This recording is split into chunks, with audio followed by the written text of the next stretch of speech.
नमस्कार स्टूडेंट्स, स्वागत है आपका जीएस हब के इस ऑनलाइन प्लेटफॉर्म पर। और हम लोग पढ़ रहे हैं भौतिक विज्ञान का एक और टॉपिक। आज हम लोग का टॉपिक फिजिक्स का एक टॉपिक है, जिसको हमने भौतिकी के अंतर्गत लिया हुआ है। ठीक है, और इसमें आज का टॉपिक है गति या मोशन। तो जब गति या मोशन की बात करते हैं तो इसको हम लोग किस तरीके से लेते हैं। गति के बारे में जानना बहुत ज़रूरी है, क्योंकि यांत्रिकी का एक बहुत महत्वपूर्ण जो एक अवयव है, वो कंपोनेंट है, वो मोशन या गति है। और गति करने वाली वस्तु ही बहुत सारे भौतिकी के नियमों को, या विरामावस्था या गति की अवस्था जो है वो भौतिकी के नियमों के द्वारा जो है वो एक तरीके से संतुलित रहती है या नियमित होती है। इसलिए हमें बेसिक रूप से गति के बारे में जानना जरूरी है। तो गति को जानने से पहले हमें ये जानना है कि विराम क्या है, विरामावस्था या विराम, जिसे हम कहते हैं स्टिल या स्टैंड स्टिल। तो विराम अवस्था क्या है? अगर देखिए, दो पैरामीटर्स होते हैं इसमें। सबसे इंपॉर्टेंट पैरामीटर है टाइम।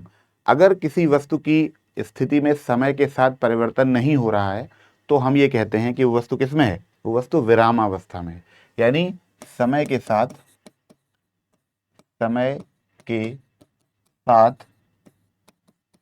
किसी वस्तु की अवस्था में परिवर्तन न होना। यानी अगर किसी वस्तु की अवस्था में समय के साथ परिवर्तन नहीं हो रहा है तो हम ये कह देते हैं कि वस्तु कैसी अवस्था में है, वो वस्तु विरामावस्था में है। यानी उसकी स्थिति समय के साथ परिवर्तित नहीं हो रही। ठीक इसके विपरीत जो गति की अवस्था, यानी गति, दैट इज मोशन, ये क्या है? अगर कोई ऑब्जेक्ट समय के साथ उसकी अवस्था में, उसकी स्थिति में परिवर्तन हो रहा है, या अवस्था का मतलब यहाँ पर स्थिति से, अवस्था का मतलब यहाँ पर किस चीज से, स्थिति से है, स्थिति। तो समय के साथ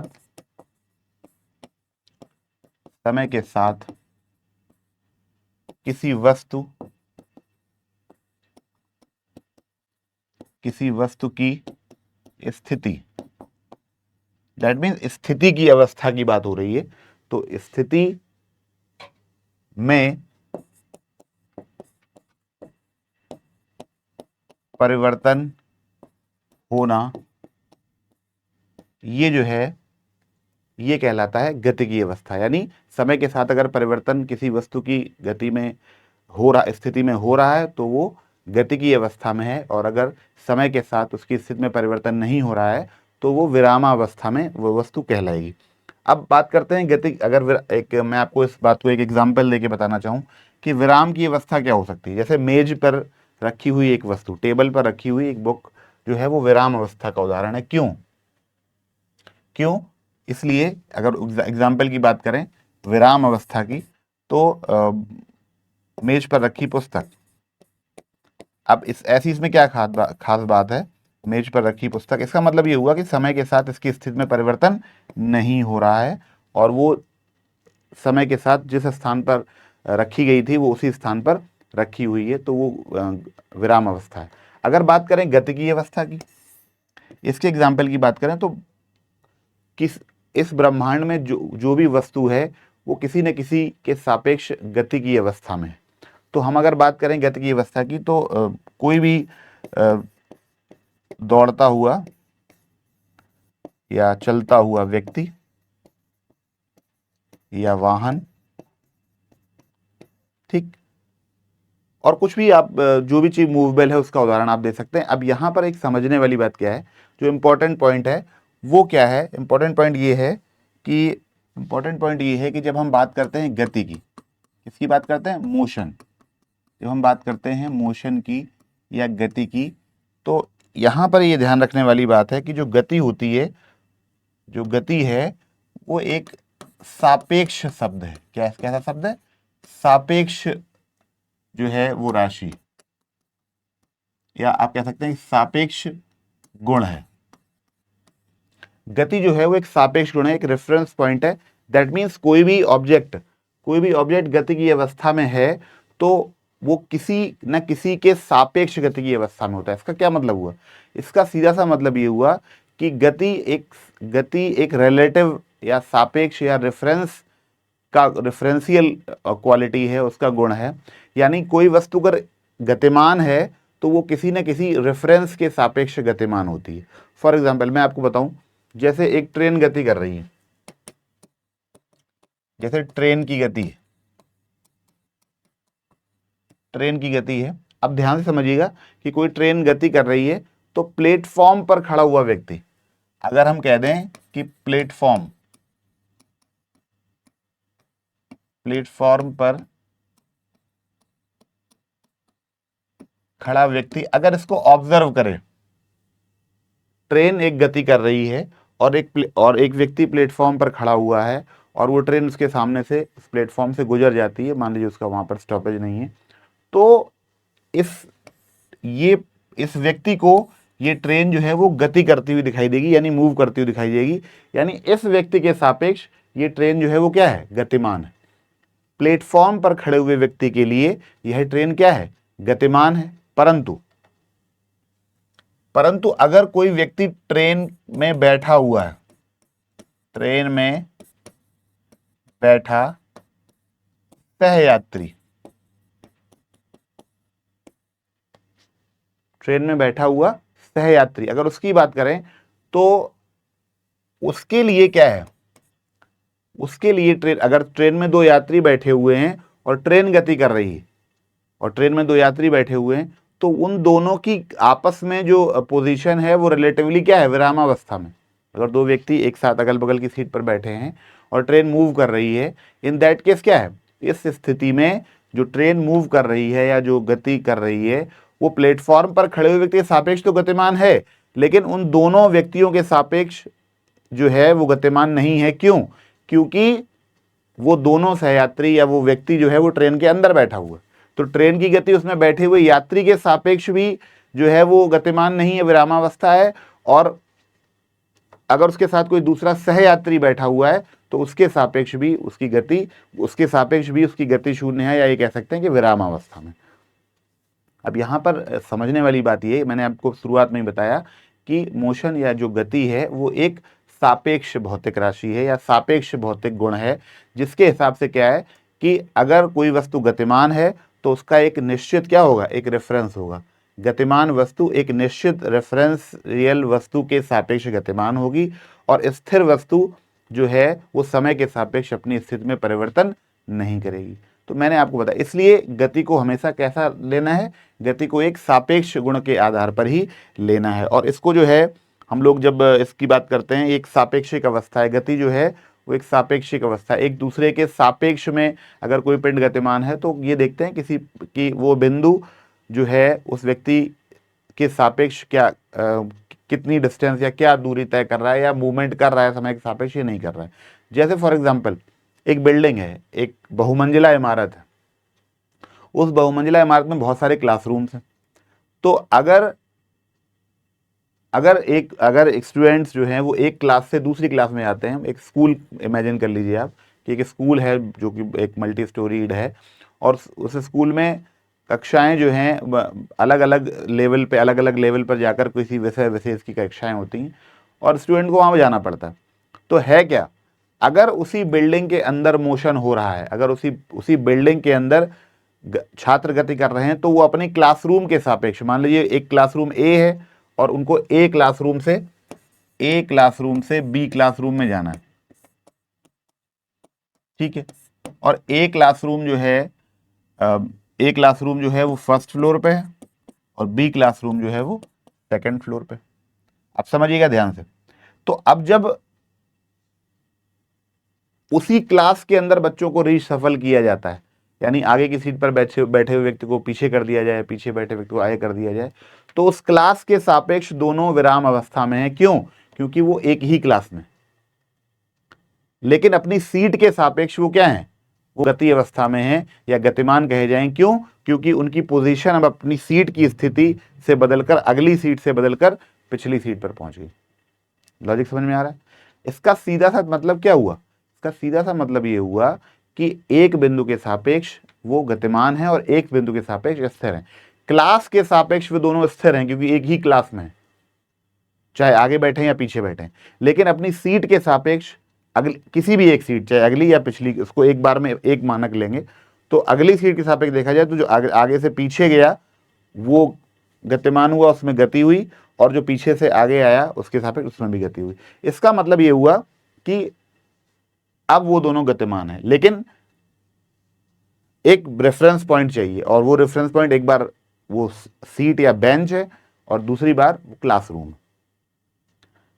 अगर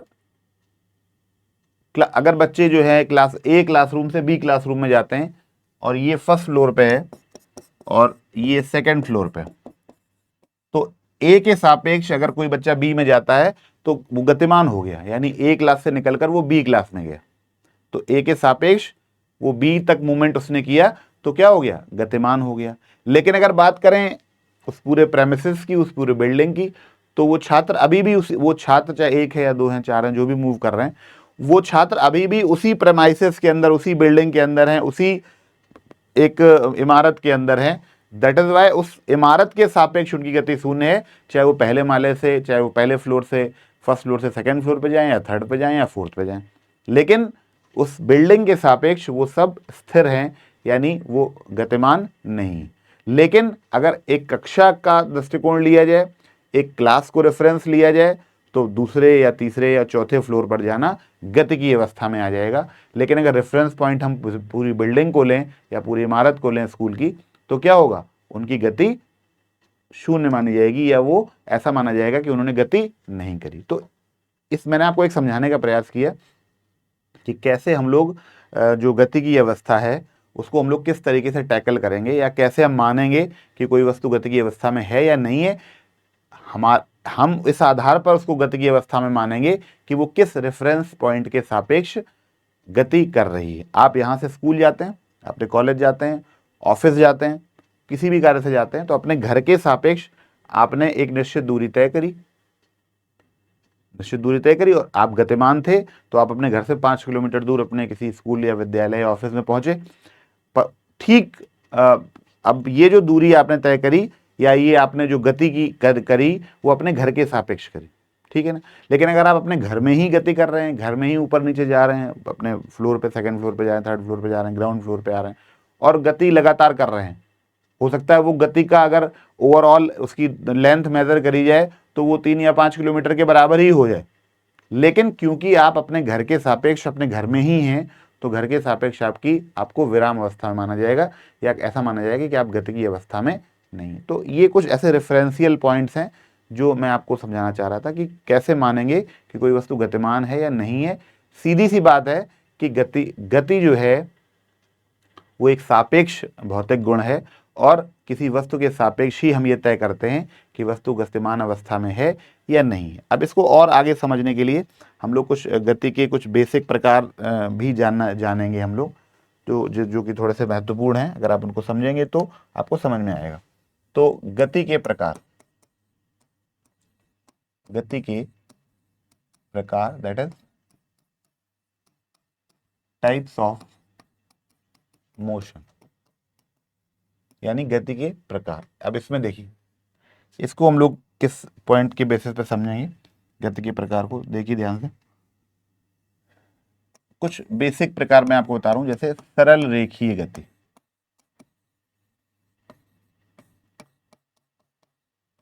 सरल रेखीय गति एक प्रकार की गति है। इनको भी एग्जाम्पल से हम लोग इनको समझेंगे। सरल रेखीय गति के बाद वृत्तीय गति,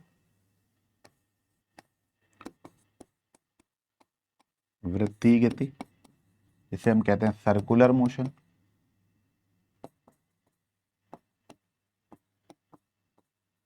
इसे हम लोग कहते हैं स्ट्रेट लाइन मोशन,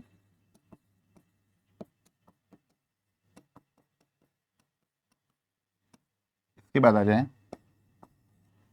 इसके बाद आती है आपकी आवर्ती गति,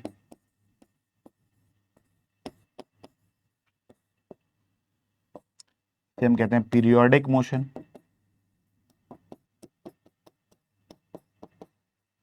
इसके बाद बात करते हैं घूर्णन गति, इसे कह सकते हैं रोटेशनल मोशन।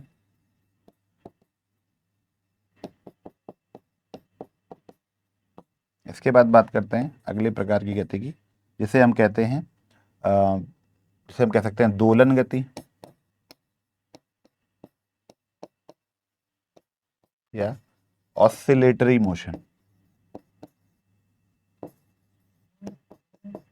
Oscillatory motion. एक और गति हम लोग बता सकते हैं, उसे कहते हैं अनियमित गति।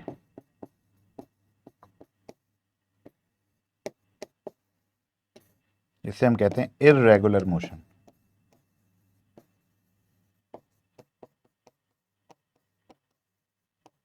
तो ये कुछ गतियां हैं जिनको हम लोग पढ़ेंगे और इनके बारे में समझेंगे, इनके एग्जाम्पल्स के साथ इनको समझेंगे। गति इतनी बेसिक टाइप की हो सकती है, सरल रेखीय गति हो सकती है, वृत्तीय गति हो सकती है, आवर्ती गति हो सकती है, घूर्णन गति, दोलन गति और अनियमित गति। अब एक एक करके इनको थोड़ा सा समझेंगे और इनके बारे में जानेंगे, उदाहरण सही समझेंगे तो आपको बात और अच्छी तरीके से और बेटर तरीके से समझ में आएगी। ठीक है, तो अगले इसको हम लोग डिटेल में पढ़ते हैं। तो सबसे पहली है सरल रेखीय गति। सरल रेखीय गति जिसे हम कहते हैं straight line motion. Straight line motion. तो समझते हैं इसको क्या है ये। अब स्ट्रेट लाइन मोशन क्या है, नाम से पता लग रहा है कि सीधी रेखा में गति। तो सीधी रेखा में गति का मतलब है कि लगभग सीधी रेखा में गति। लगभग सीधी रेखा में गति।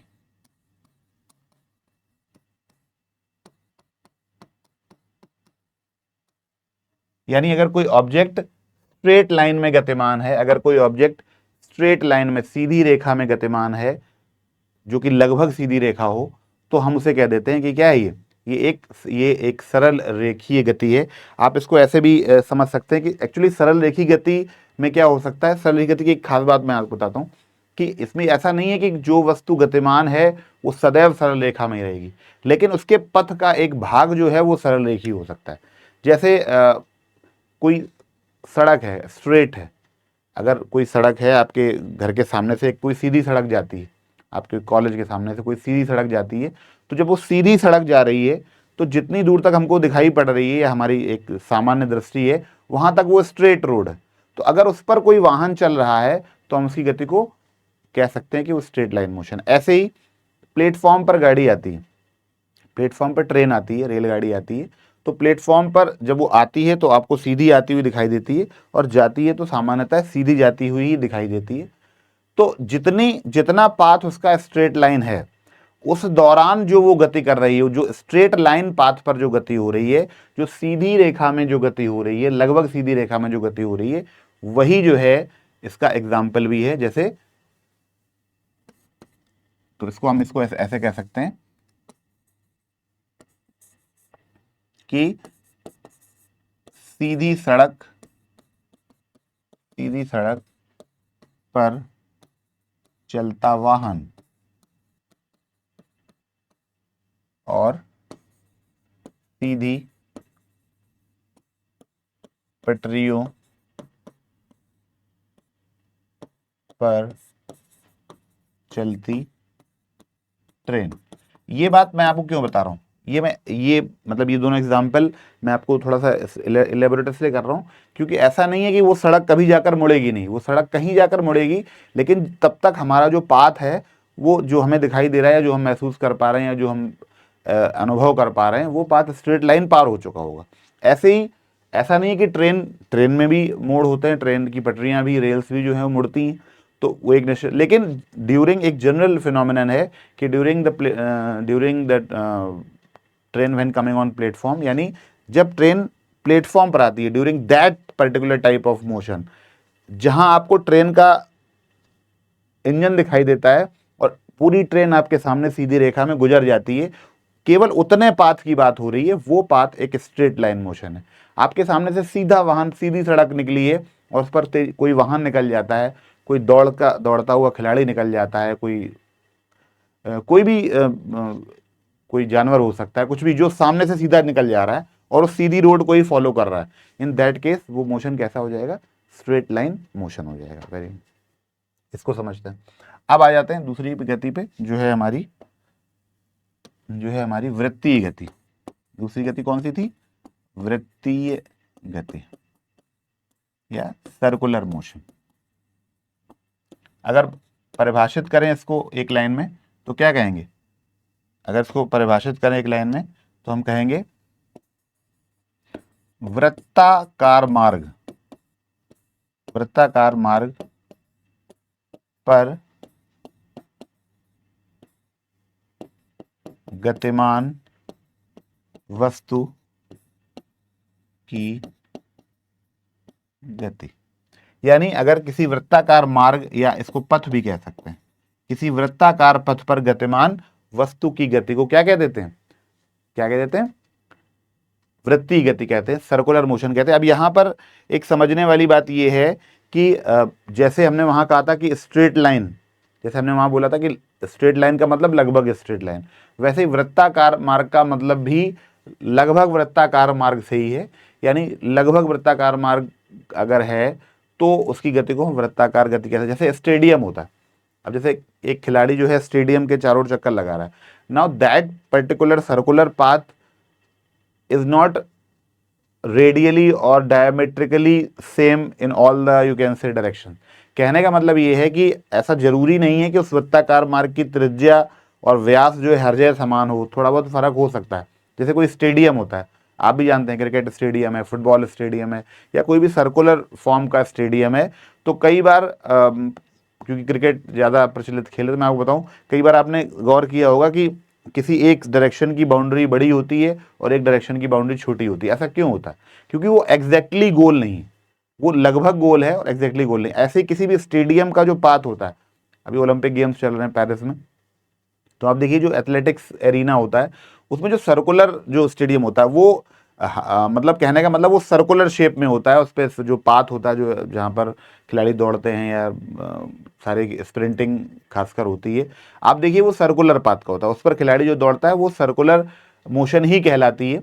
और इसीलिए इस प्रकार की, अब जैसे पृथ्वी जो है वो सूर्य के चारों ओर घूमती है, चंद्रमा पृथ्वी के चारों ओर घूमता है, तो ये भी एक तरह के सर्कुलर मोशन का ही एग्जाम्पल है। आप इसमें ये नहीं कह सकते कि नहीं सर मतलब इसका पथ तो दीर्घ वृत्ताकार होता है, वो लगभग वृत्ताकार है। तो कभी भी कोई वस्तु किसी पॉइंट के चारों ओर अगर गति कर रही है, किसी बिंदु के सापेक्ष केंद्र मानकर किसी वस्तु के चारों ओर गति कर रही है, तो हम उसको वृत्ताकार गति की श्रेणी में रख सकते हैं। जैसे स्टेडियम, फॉर एग्जाम्पल स्टेडियम में दौड़ता, स्टेडियम में दौड़ता खिलाड़ी, स्टेडियम में दौड़ता खिलाड़ी। अब स्टेडियम में दौड़ता खिलाड़ी जो है वो क्या है, वो उस वृत्ताकार मार्ग पर गति कर रहा है, वृत्तीय पथ पर दौड़ता खिलाड़ी। आप इसको स्टेडियम में दौड़ते खिलाड़ी को में ये बात ध्यान रखिए कि वो वृत्तीय पथ पर गति कर रहा है, वृत्तीय पथ पर, वृत्तीय पथ पर, ठीक है ना। इस स्टेडियम में तो 100 मीटर स्प्रिंटिंग भी होती है, तो उस कंडीशन में वो वृत्तीय गति नहीं कहलाएगी। लेकिन अगर वृत्तीय पथ पर गति कर रहा है, मान लीजिए 400 मीटर की रेस है जो कि एक लगभग एक चक्र होता है, तो उसको हम वृत्तीय गति की श्रेणी में ला देंगे। और भी हम, जो हमने दूसरा एग्जाम्पल आपको दिया कि सूर्य के चारों ओर, सूर्य के चारों ओर पृथ्वी की गति, सूर्य के चारों ओर पृथ्वी की गति, तो ये भी इसी कैटेगरी में आ जाएगी और ये भी इसी श्रेणी के अंतर्गत, इसे भी हम क्या करेंगे, रख सकते हैं, जो कि है हमारी वृत्तीय गति। ठीक है, तो इसके बाद हम लोग अगले प्रकार की गति पर बढ़ते हैं जो हमने आपको बताई थी। कौन सी बताई थी, देख लेते हैं पीछे चल के। तीसरी प्रकार की गति आवर्ती गति। ठीक है,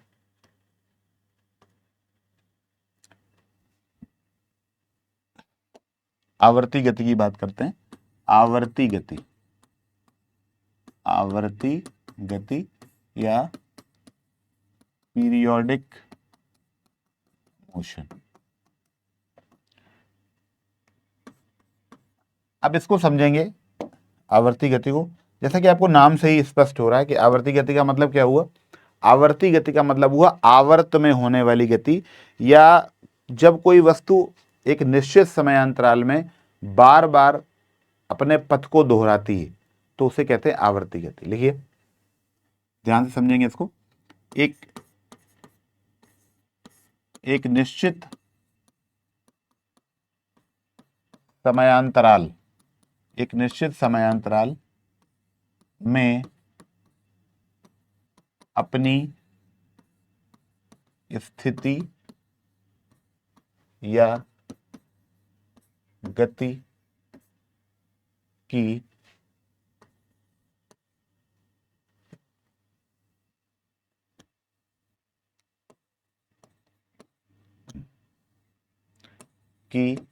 पुनरावृत्ति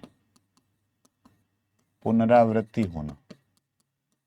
ये बिल्कुल क्लियरली आप इसको समझ लीजिए कि आवर्ती गति क्या है। आवर्त का मतलब होता है periodic, something which is happening periodically, यानी कुछ ऐसी चीज जो पीरियोडिकली हो रही, यानी एक निश्चित समयांतराल पर हो रही है ना।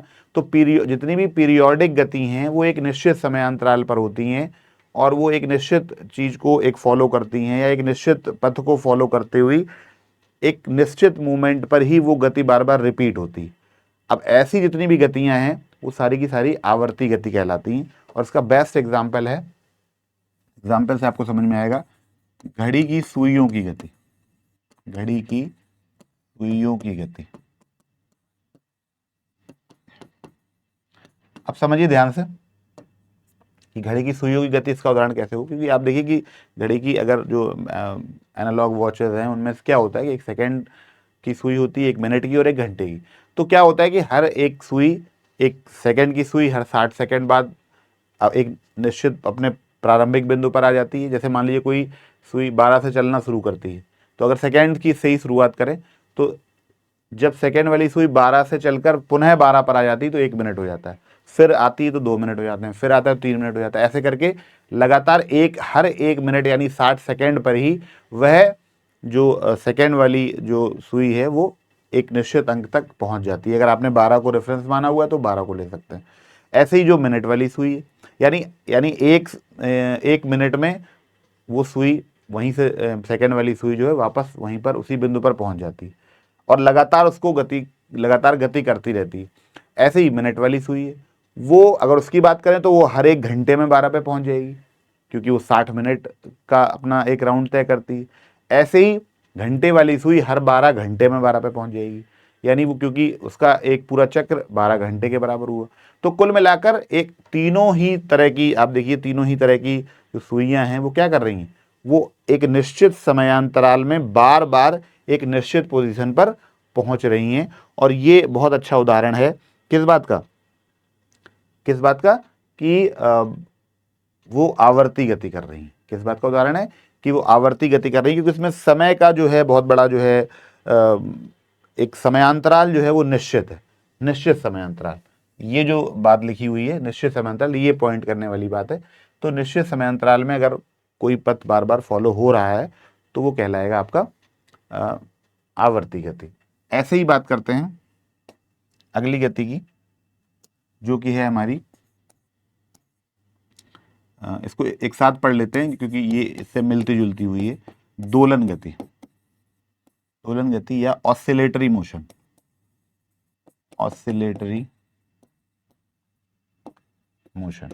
अब देखिए इसमें क्या है, इसमें और आवर्ती गति में थोड़ा ध्यान से अंतर समझने वाला है। वो क्या है, तो ये दोलन गति क्या होता है, दोलन गति में एक बिंदु के सापेक्ष टू एंड फ्रो मोशन होता है, यानी एक निश्चित बिंदु यानी एक मध्यमान बिंदु के दोनों ओर होने वाली गति जो है वो दोलन गति कहलाती है। लिखिए, एक निश्चित मध्यमान बिंदु के दोनों ओर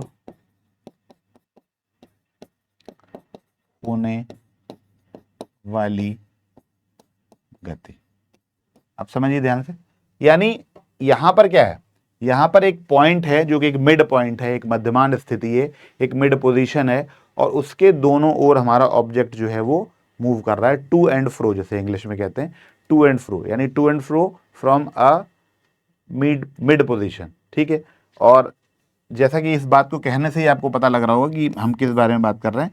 जैसे घड़ी का पेंडुलम, अगर एग्जाम्पल की बात करें तो घड़ी का पेंडुलम, अब आप देखिए घड़ी का पेंडुलम दोनों ओर, जैसे मान लीजिए मैं आपको एक चित्र बना के भी दिखा देता हूँ। जैसे एक घड़ी का पेंडुलम है,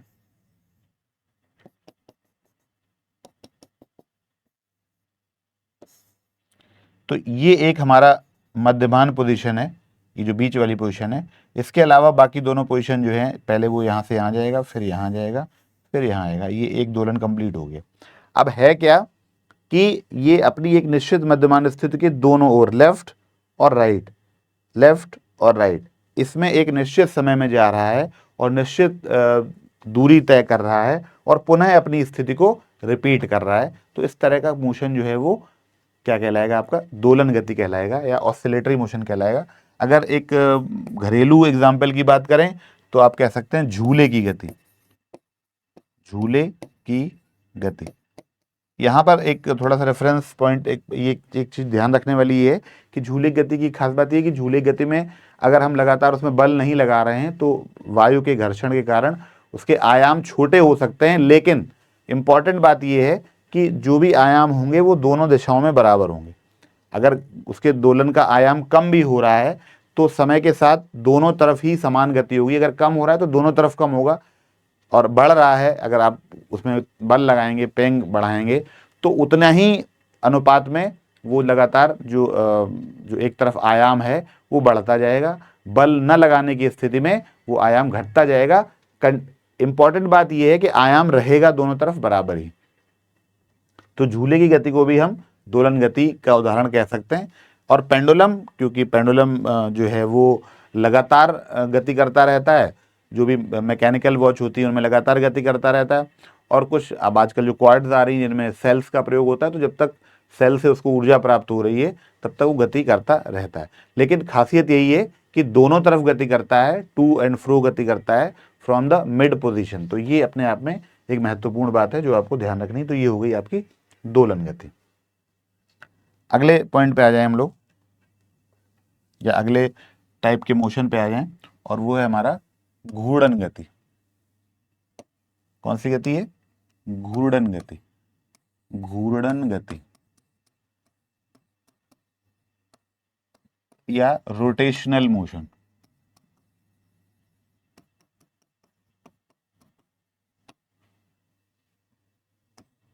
इसको कैसे डिफाइन कर सकते हैं? इसको डिफाइन कर सकते हैं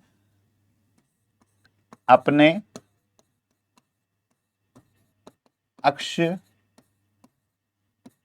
के परितः, अपने अक्ष के परितः, अपने अक्ष के परितः घूमना, अपने अक्ष के परितः घूमना घूर्णन गति है।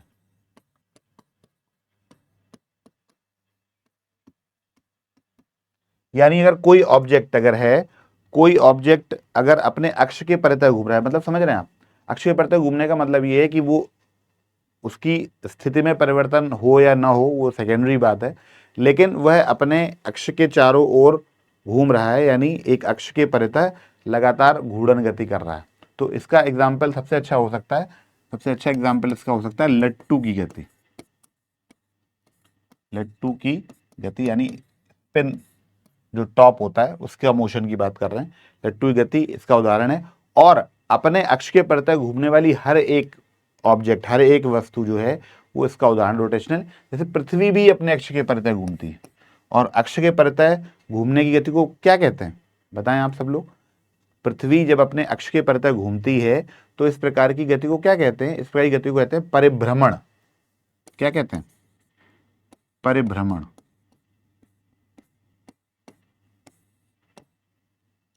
परिभ्रमण गति किसकी? पृथ्वी की। पृथ्वी की जो परिभ्रमण गति है, यानी अपने अक्ष के परितः घूमना, या इसको आप ऐसे भी लिख सकते हैं कि पृथ्वी के अपनी अक्ष के परितः गति, ये वही गति है जिसके कारण क्या होता है, जिसके कारण दिन और रात होते हैं। इसी गति के कारण क्या होते हैं, दिन और रात होते हैं, क्योंकि जो हिस्सा सूर्य के सामने होता है during the rotational motion of earth, वहाँ पर दिन होता है, और जो हिस्सा पीछे की तरफ होता है वहाँ पर रात होती है। तो ये एक अच्छा उदाहरण हो सकता है, प्रैक्टिकल एग्जाम्पल है, आप इसको अनुभव भी करते हैं रोज। और आज सामान्यतः लट्टू की गति जो है वो भी घूर्णन गति का उदाहरण है। ट्रांसलेशनल, इसके साथ में लिटरल मूवमेंट हो लट्टू के केस में लिटरल मूवमेंट भी हो सकता है, लेकिन जब वो एक जगह पर घूमता है तो उसे हम रोटेशनल मोशन कहते हैं, क्योंकि वो अपने अक्ष के परितः घूम रहा है। तो ये कुछ महत्वपूर्ण गतियां थी। इसके बाद इसमें सबसे लास्ट में जो गति बचती है उसका नाम है, उसको हम लोग पढ़ लेंगे, और वो है अनियमित गति। कौन सी गति है, अनियमित गति, जिसे हम इंग्लिश में कहेंगे इर्रेगुलर मोशन, इर्रेगुलर या रैंडम, रैंडम मोशन भी कहते हैं, इर्रेगुलर या रैंडम मोशन। इसकी खासियत क्या है, इर्रेगुलर या रैंडम मोशन की खासियत ये है कि इसका कोई प्रोडिक्शन नहीं है, इसकी ना दिशा निर्धारित है, जिग जैग मोशन, ठीक है, इसे हम क्या कह सकते हैं, जिग जैग मोशन या इर्रेगुलर मोशन, यानी अनिर्धारित पथ पर होने वाली गति जो है वो रैंडम मोशन या अनियमित गति कहलाती है, और यह होती है टेढ़ी मेढ़ी, इसे आप कह सकते हैं, इसका जो डायरेक्शन है वो है क्या है, टेढ़ी मेढ़ी, जिसे इंग्लिश में कहते हैं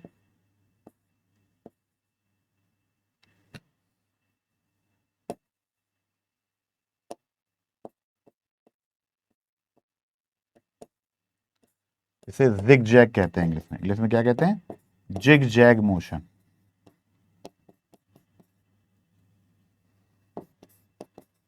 या गति, तो इस प्रकार की जो गति है इसमें कोई निर्धारित पथ नहीं होता है, कोई पूर्व निर्धारित पथ नहीं होता है, हम उसको नहीं बता सकते कि वो किस दिशा में गति आगे कंटिन्यू होगी, और ऐसी अवस्था में क्या होता है, हम उसको जिग जैग मोशन कह देते हैं। अगर आप माइक्रो लेवल पे जाएं तो आपने एक गति का नाम सुना होगा, जैसे ब्राउनी गति, ब्राउनी गति अगर आपने सुना हो।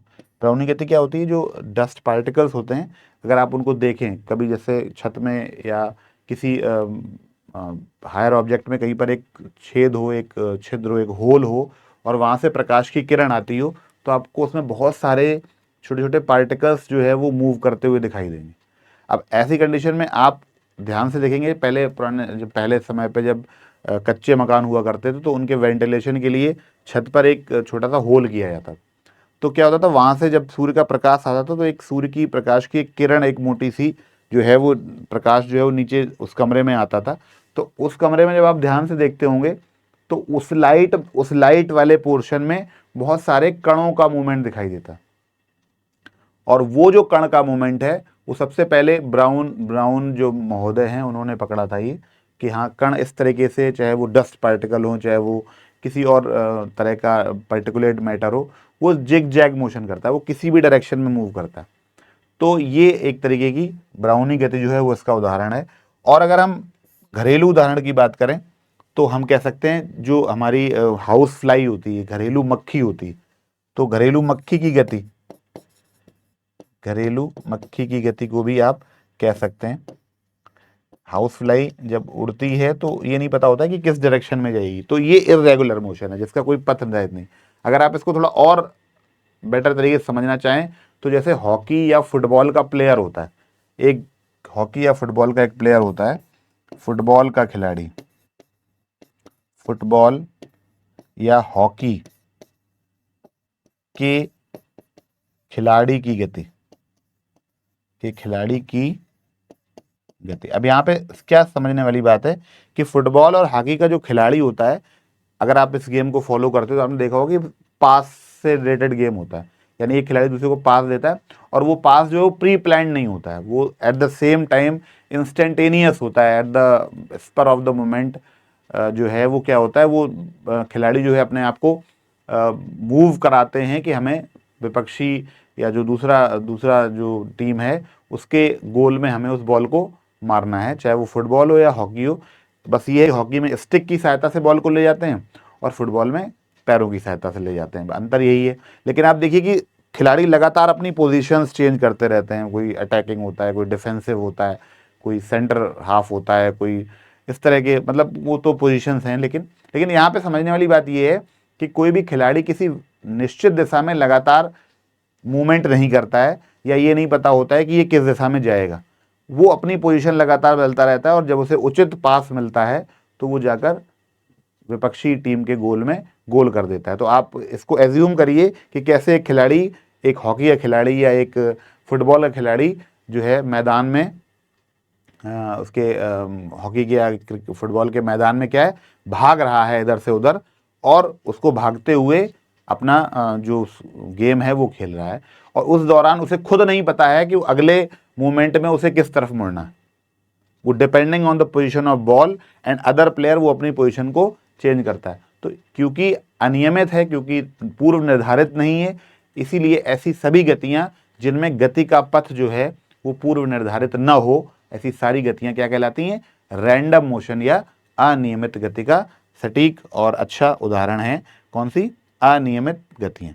ठीक है, अनियमित गति का। तो ये हो गई आपकी अनियमित गतियां या गति, और ये हैं आपके इसके एग्जाम्पल।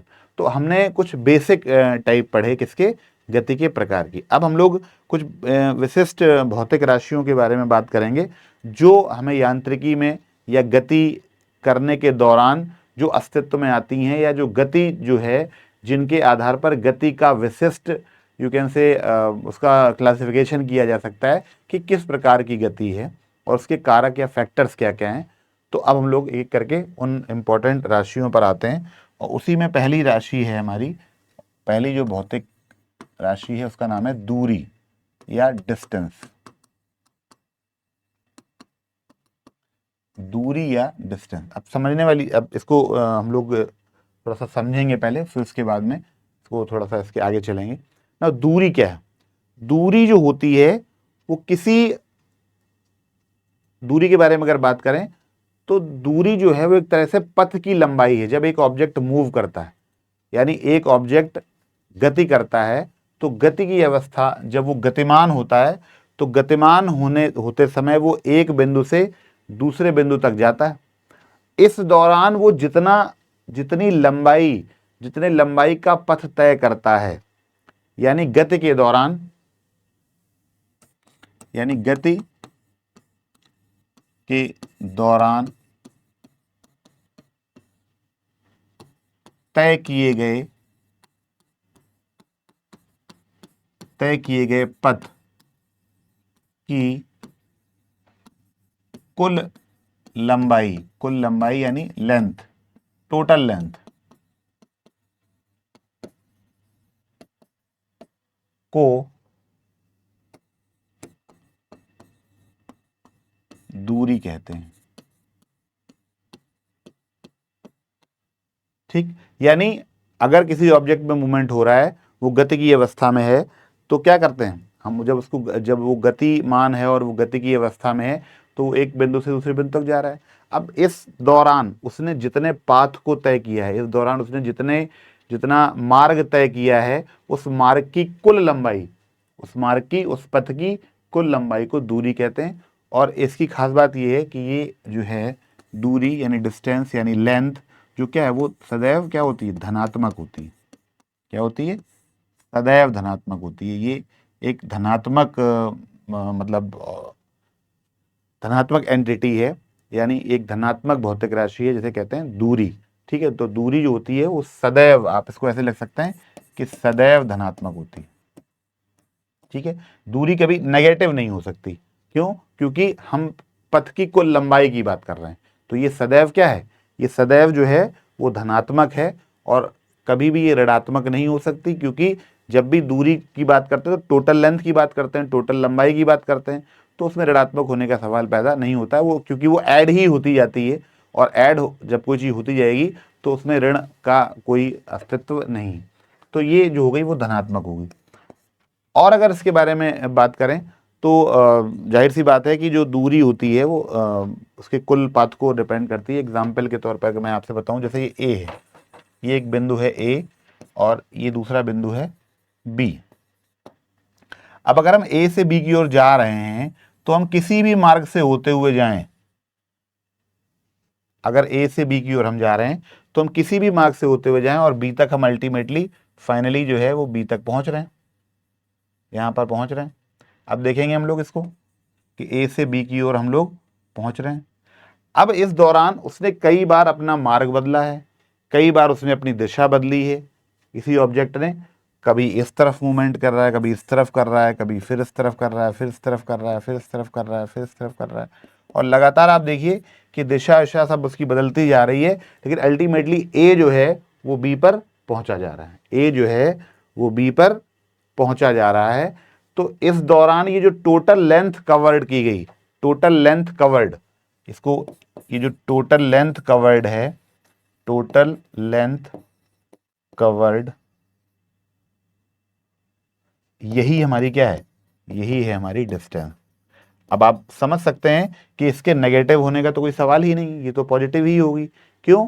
क्योंकि ये लगातार ऐड होती जा रही है। तो जैसे ओडोमीटर होता है ना आपका, जैसे वाहन का ओडोमीटर,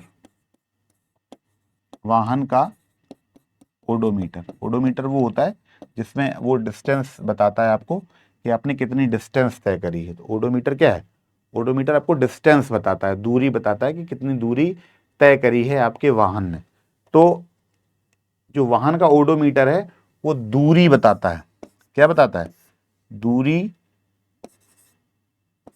के बारे में बताता है।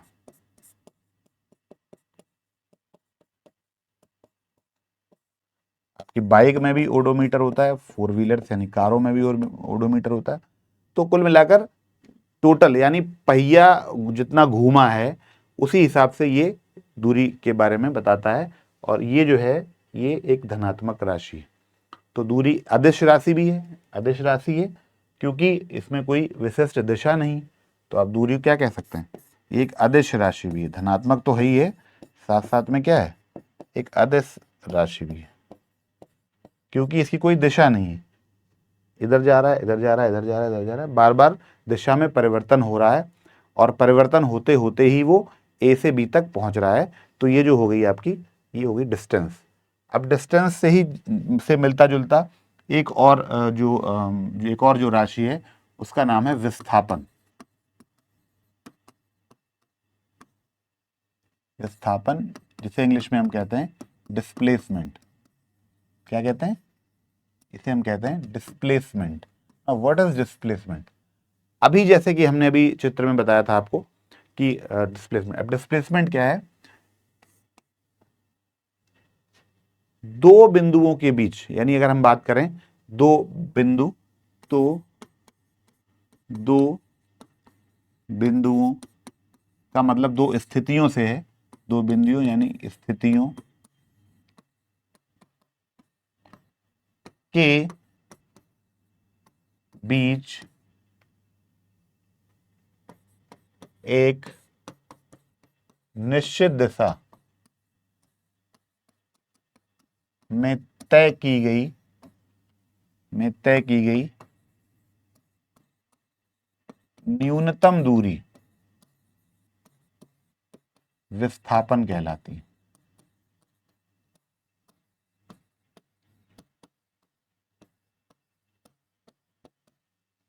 समझिए बात, यानी दो बिंदुओं के बीच तय गई न्यूनतम दूरी। अभी यहां पे क्या है, और एक बात और भी है, एक निश्चित दिशा में, एक निश्चित दिशा में। यहां पर इंपॉर्टेंट बात यह है कि दो बिंदुओं के बीच एक निश्चित दिशा में तय की गई न्यूनतम दूरी। दो पॉइंट यहां पर पॉइंट टू रिमेंबर हैं, वो क्या है कि एक तो वो दूरी न्यूनतम होनी चाहिए और दूसरी वो एक निश्चित दिशा में होनी चाहिए। अगर आपने ये दोनों बातें पकड़ ली तो ये डिफरेंस हो जाएगा आपका किससे? ये हो जाएगा आपका डिस्टेंस के साथ में डिफरेंस हो जाएगा, यानी दूरी के साथ में डिफरेंस हो जाएगा। और आप अच्छी तरीके से, अब इसको एग्जाम्पल पे आप एक समझते हैं, फिर हम एग्जाम्पल देंगे। पहले आप इसका कॉन्सेप्ट समझिए। ये दो बिंदु हैं ए और बी, और यहां से कोई ऑब्जेक्ट जो है वो मूव करता हुआ बी तक जा रहा है, ए से बी पर जा रहा है। तो जब हमने बात करी थी किसकी, जब हमने बात करी थी गति दूरी की, तो डायरेक्शंस लगातार चेंज हो रही हैं।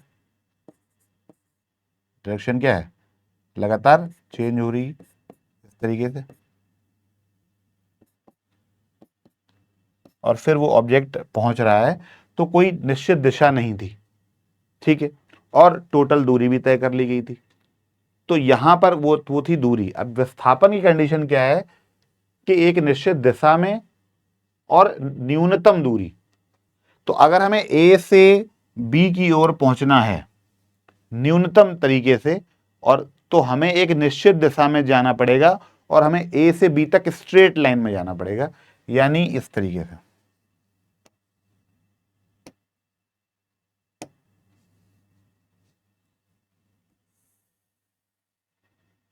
देख रहे हैं आप?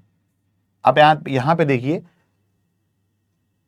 ये मान लीजिए सड़क का रास्ता था ए से बी तक पहुंचने का, तो वो कई तरीके से घूम के जैसे सड़क बनी उस तरीके से जाता था। लेकिन यहां पर हम ए से बी तक डायरेक्ट पहुंचे, जहां हमने ए से बी के बीच की न्यूनतम दूरी तय करी, और वो एक निश्चित दिशा में तय करी। यानी क्लियर पता है कि ए से बी जाने के लिए हमको लेफ्ट या राइट या ईस्ट वेस्ट नॉर्थ साउथ जो भी डायरेक्शन है रेस्पेक्टिव जहां पर हमें जाना है, वहां पर हमने इसको ऑब्जर्व किया और वहां पर हमने इसको देखा। यानी देखा हमने ये कि ए से बी तक हम जब गए तो हमने न्यूनतम दूरी भी तय करी और एक निश्चित दिशा में भी दूरी तय करी। इसीलिए ये जो ब्लू लाइन है ये आपको दिखा रही है क्या, इट इज योर डिस्प्लेसमेंट। यही क्या है, यही है आपका विस्थापन। यानी ये विस्थापन का उदाहरण है क्या, ए टू बी। ये जो विस्थापन हो रहा है ए टू बी, यही असलियत में क्या है, ये विस्थापन ही ए से जो बी तक ये जो ए से बी तक जो दूरी तय की जा रही है, असलियत में ये दूरी ही विस्थापन है।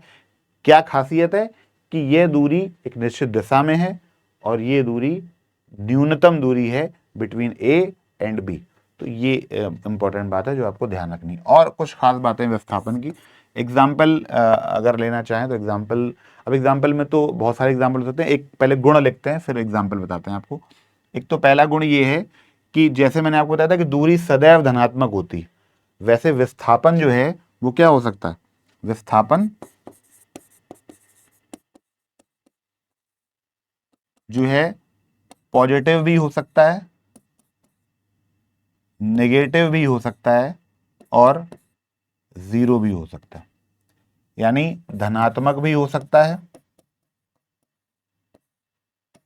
ऋणात्मक भी हो सकता है, और शून्य भी हो सकता है। ये तीनों पॉसिबिलिटीज किसके साथ में मौजूद हैं, विद्यमान है। ये तीनों पॉसिबिलिटीज विस्थापन के साथ में विद्यमान है। कब, क्या कंडीशन है उसके लिए, उसके बारे में देखते हैं। तो विस्थापन धनात्मक कब होगा, ऋणात्मक कब होगा, और शून्य कब होगा, इसको समझते हैं हम लोग। जैसे ए से बी तक हम गए, ए से बी तक हम गए तो हमने एक निश्चित दिशा में एक निश्चित दूरी तय करी। तो इस वाली कंडीशन में हम कहेंगे कि जो हमारा विस्थापन है वो क्या है, वो धनात्मक की श्रेणी में आता है। किस श्रेणी में आता है, धनात्मक की श्रेणी में आता है। ऐसे ही अगर कोई ऑब्जेक्ट ए से बी तक जाए और फिर कुछ दूरी वापस बी से ए की तरफ चले, तो हम कह देंगे कि इसका विस्थापन पहले की तुलना में थोड़ा सा ऋणात्मक हो गया, ठीक है। लेकिन अगर कोई वस्तु ए से बी तक जाए और फिर बी से ए पर वापस लौट कर आ जाए, तो ओवरऑल ए से चले थे और ए पर ही आ गए। यानी आप इसको ऐसा समझ सकते हैं कि ये मोशन पहले इस डायरेक्शन में हो और फिर वापस बी से ऑब्जेक्ट ए पर आ जाए। तो ऐसी कंडीशन में ऐसी कंडीशन सर्कुलर मोशन में भी उत्पन्न होती है। जैसे ये एक सर्कुलर पाथ है और कोई ऑब्जेक्ट जो है उसने यहां से चलना शुरू किया, ठीक है, और ये जो है इस डायरेक्शन में जा रहा है और वापस यहीं पे आ गया। अब ये एक वृत्त है जिसकी त्रिज्या है r, दैट मीन्स इसकी जो सर्क्यूमफेरेंस हो जाएगी, परिधि जो हो जाएगी वो क्या हो जाएगी, 2 पाई आर। इस वृत्त की परिधि जो है वो क्या है, 2 पाई आर है, आर त्रिज्या का वृत्त है ये। अब यहाँ पर समझने वाली बात क्या है कि ये जो है, ये जो ऑब्जेक्ट है जब सर्कुलर पाथ पर घूम रहा है, तो अगर इस दौरान ये इस पोजीशन से चलकर वापस इसी पोजीशन पे आ जाता है, तो इस दौरान इसने जो दूरी तय करी वो तो 2 पाई आर है। लेकिन अगर बात करेंगे विस्थापन की, तो क्योंकि विस्थापन क्या होता है, प्रारंभिक और अंतिम बिंदुओं के बीच की न्यूनतम दूरी, यानी दो बिंदुओं के बीच की न्यूनतम दूरी। यानी दो बिंदु कौन कौन से हैं, ये दोनों बिंदु, एक है प्रारंभिक बिंदु, एक है आपका प्रारंभिक बिंदु, और एक क्या है, एक है आपका अंतिम बिंदु। तो अंतिम बिंदु और प्रारंभिक बिंदु जो है उनके बीच की जो दूरी है, अंतिम और प्रारंभिक बिंदु के बीच की जो दूरी है, वो जो दूरी है, दैट पर्टिकुलर डिस्टेंस, वो जो दूरी है वो क्या है, उन्हीं जो वो शून्य हो जा रही है अगर हम जहां से चलना शुरू करते हैं वहीं पर वापस पहुंच जाते हैं। तो क्योंकि हम जहां से चले थे वहीं पर वापस आ गए, तो हमने दूरी तो परिधि के बराबर तय करी, लेकिन क्योंकि हम फाइनल पोजीशन जहां से जो हमारी फाइनल पोजीशन और इनिशियल पोजीशन है वो एक ही है, तो हमारे द्वारा तय की गई कुल दूरी जो है वो तो 2 पाई आर यानी वृत्त की परिधि के बराबर होगी, लेकिन विस्थापन शून्य हो जाए क्योंकि हम जहां से चले थे वहीं पर आ गए। तो प्रारंभिक बिंदु और अंतिम बिंदु समान हो गया। तो जब प्रारंभिक बिंदु हम यहाँ से मार्केट गए और सामान लेकर वापस यहीं आ गए, तो हमारा विस्थापन तो शून्य हो गया ना, हम जहां से चले थे वहीं पर वापस लौट आए। लेकिन अगर बात करेंगे दूरी की, तो हम तब ये देखेंगे कि हमारी मोटरसाइकिल कितना चली या हम कितना पैदल चले, और 3 किलोमीटर हम सब्जी मंडी तक गए और वहां से लौट कर आए, तो यानी 3 जाना और 3 आना, यानी 6 किलोमीटर की दूरी हमने तय करी। लेकिन जब बात करेंगे विस्थापन की, तो क्या होगा, जब बात विस्थापन की करेंगे तो हम जितना गए थे, जितना हमने प्रारंभिक और अंतिम बिंदुओं का जो स्थितियों का अंतर था, उतना अंतर हमने वापस क्या कर लिया, उतना ही अंतर हमने फिर से उत्पन्न कर दिया और उसी बिंदु पर वापस आ गए, घर पर वापस आ गए, तो हमारा विस्थापन शून्य हो जाएगा। तो सर्कुलर मोशन में विस्थापन, या ए से बी तक जाओ और फिर बी से ए तक वापस आ जाओ, तो क्या होगा, आपका विस्थापन जो है वो शून्य हो जाएगा। तो विस्थापन धनात्मक भी होता है, विस्थापन ऋणात्मक भी होता है, और विस्थापन शून्य भी हो सकता है। होता है का मतलब हो सकता है, यानी ये तीनों परिस्थितियां विस्थापन के साथ में विद्यमान हैं कि ये तीनों की तीनों क्या हो सकती हैं, ये तीनों की तीनों स्थितियां पाई जा सकती हैं विस्थापन के केस में या विस्थापन की स्थिति में।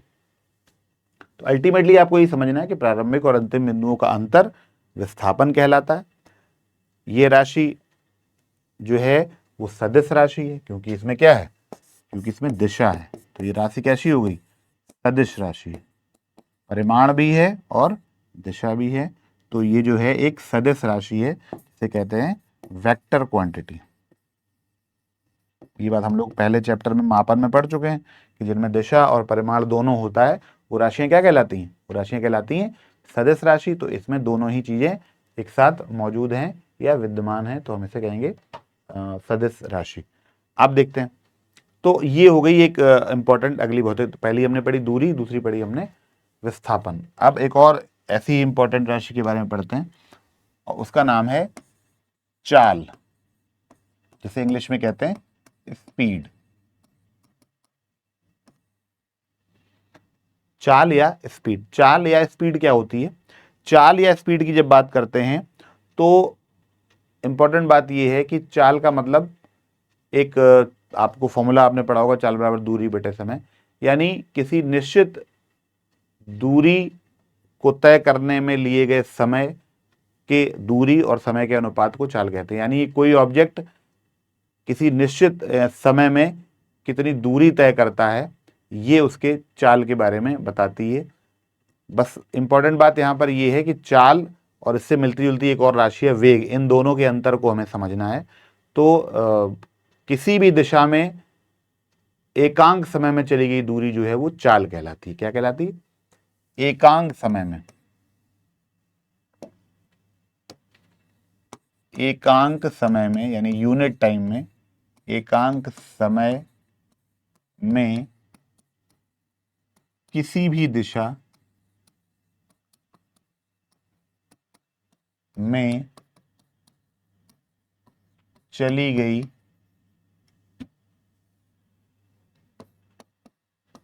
गई दूरी को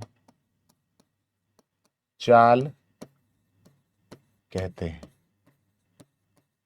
इसका मतलब चाल बराबर दूरी बटे,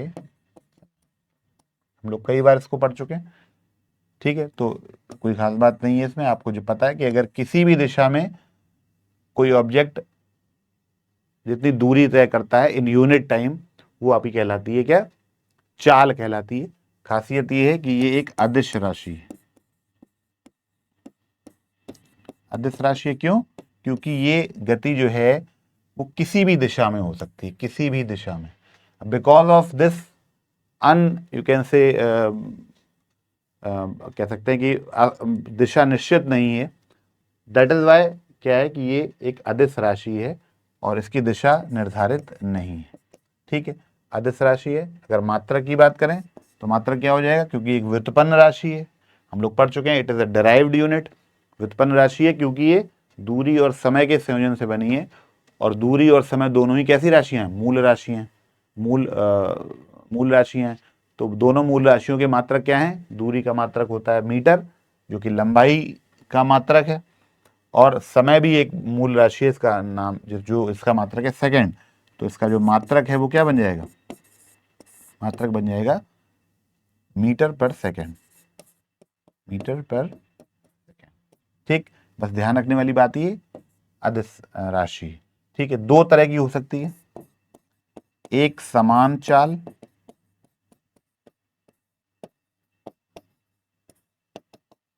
और असमान चाल।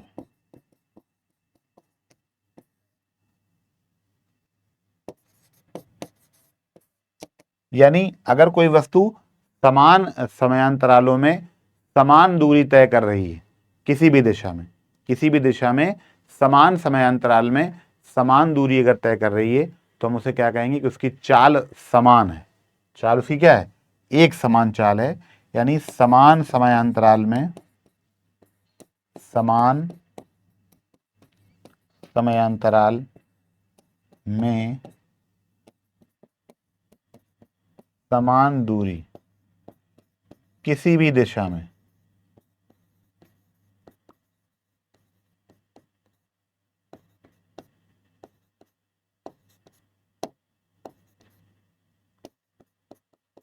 अगर किसी भी दिशा में समान समयांतराल में समान दूरी तय की जा रही है किसी भी ऑब्जेक्ट के द्वारा, तो हम उसे क्या कहेंगे? तो हम उसे कहेंगे कि ये एक समान चाल है। और समान समयांतराल में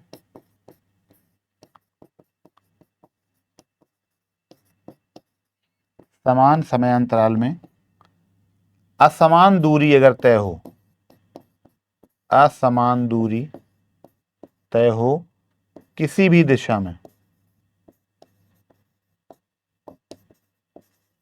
किसी भी दिशा में, तो इसे हम कहेंगे कि ये असमान चाल है। तो सीधी सी बात है, अगर समान समयांतरालों में समान दूरी तय हो रही है तो हम उसे एक समान चाल कहेंगे। और समान समयांतराल में अगर असमान दूरी तय हो रही है, यानी उतने ही समय में पहले कोई और दूरी तय हुई थी और बाद में उतने ही समय में कोई और दूरी तय हो रही है किसी भी दिशा में, तो हम उसे क्या कह देंगे कि ये एक असमान चाल से चलने वाली असमान, यानी इस ऑब्जेक्ट की जो चाल है वो असमान है। ठीक है, तो ये भी कह सकते हैं। ठीक है, तो ये आपको बेसिकली इसको ध्यान रखना है। इसका मात्रक भी लिखा हुआ है, अदिश राशि है ये।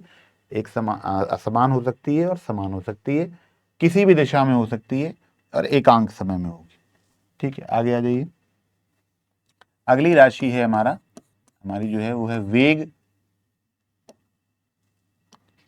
अगली जो राशि है वो है वेग या वेलोसिटी। अगली राशि जो है वो क्या है? वेग या वेलोसिटी। अब वेलोसिटी और चाल में कुछ समानताएं हैं और कुछ असमानताएं हैं। जो डिफरेंसेस हैं उनको पॉइंट आउट करके हम लोग बेसिकली पढ़ेंगे। तो क्या डिफरेंसेस हैं और क्या समानताएं हैं उसके बारे में देखिए।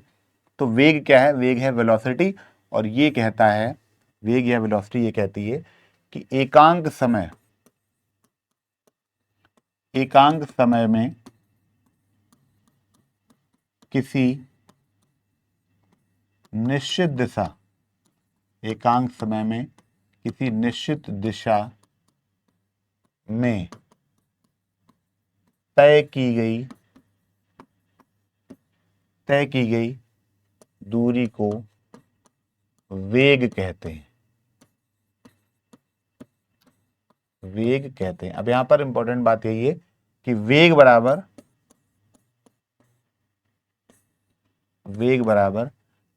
अब यहां पर दूरी वो हो जाएगी जो किसी निश्चित दिशा में चली गई। और हम लोग अभी पढ़ चुके हैं कि अगर दूरी निश्चित दिशा में तय करी जाए तो उसका नाम क्या हो जाता है? उसका नाम हो जाता है विस्थापन। क्या हो जाता है नाम? विस्थापन। यानी निश्चित दिशा में तय की गई दूरी ही तो विस्थापन है, तो विस्थापन हो गया ही। तो विस्थापन बटे समय।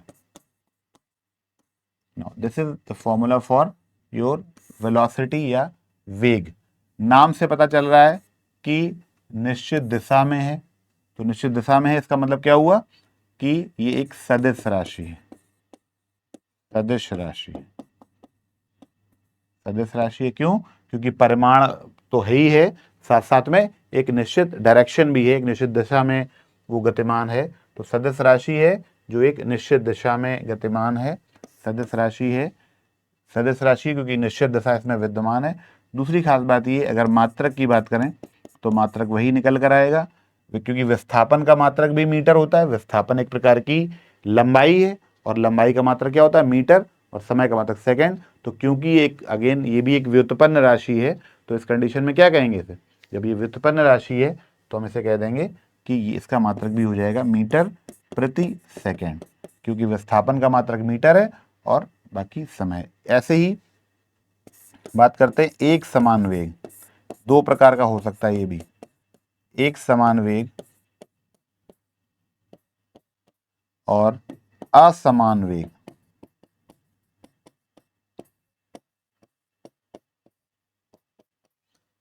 अगेन निश्चित समयांतराल में, निश्चित समयांतराल में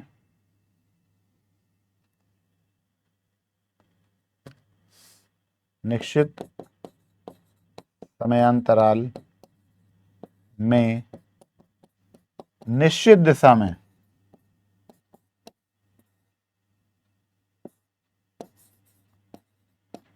निश्चित दिशा में समान दूरी अगर तय हो रही है तो हम कहेंगे कि उस ऑब्जेक्ट का वेग क्या है? एक समान है। और यही बात अगर कह दें कि निश्चित दिशा में, निश्चित समयांतराल में, निश्चित समयांतराल में निश्चित दिशा में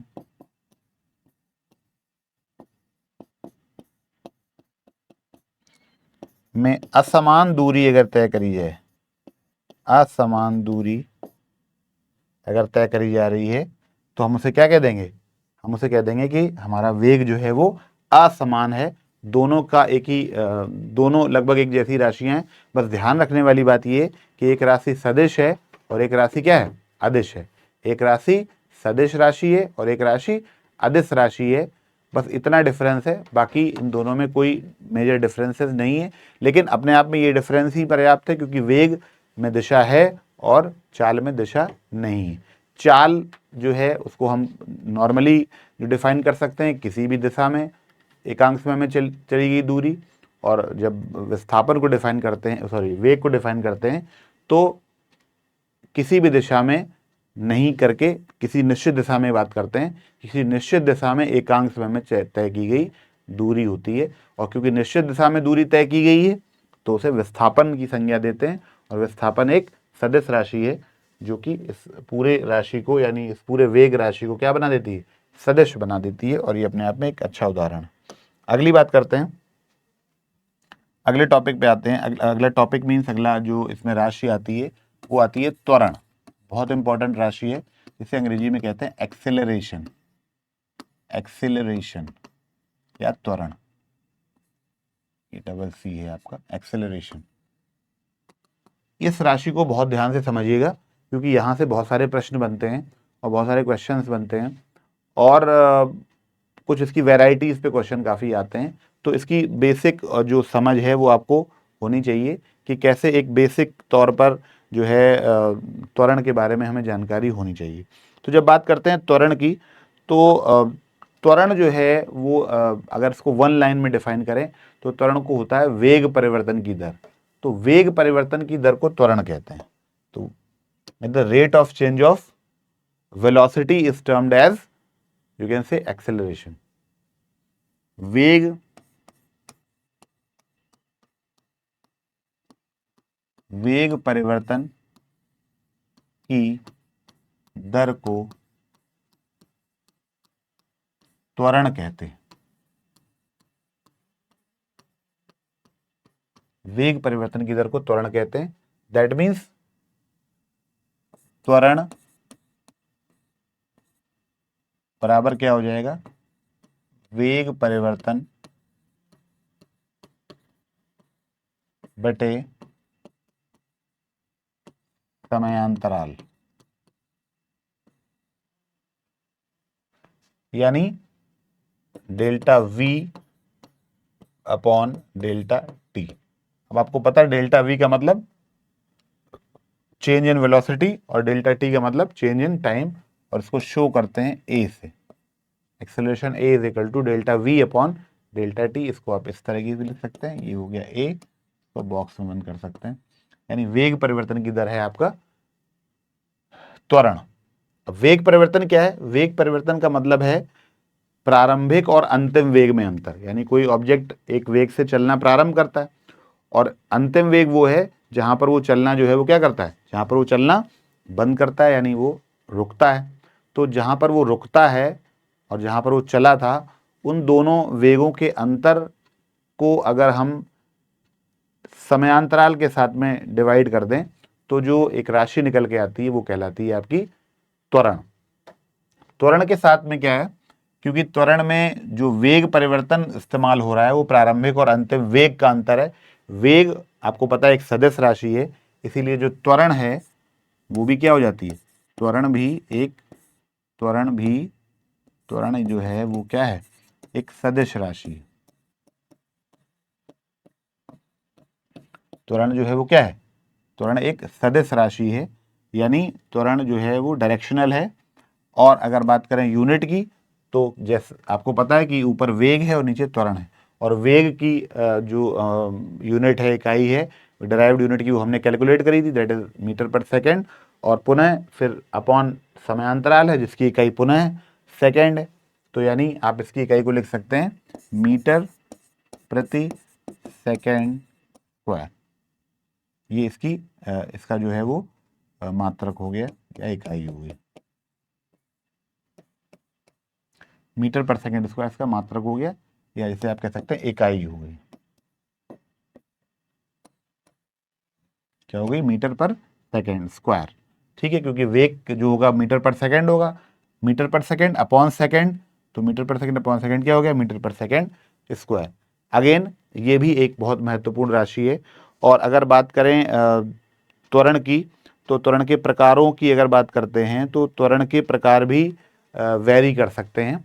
और वो भी क्या हो सकते हैं, एक समान त्वरण हो सकता है, असमान त्वरण हो सकता है, और किसी विशेष परिस्थिति में शून्य भी त्वरण हो सकता है। तो क्या क्या कंडीशंस हैं उनके बारे में हम लोग देखेंगे। तो जो त्वरण है, एक समान त्वरण,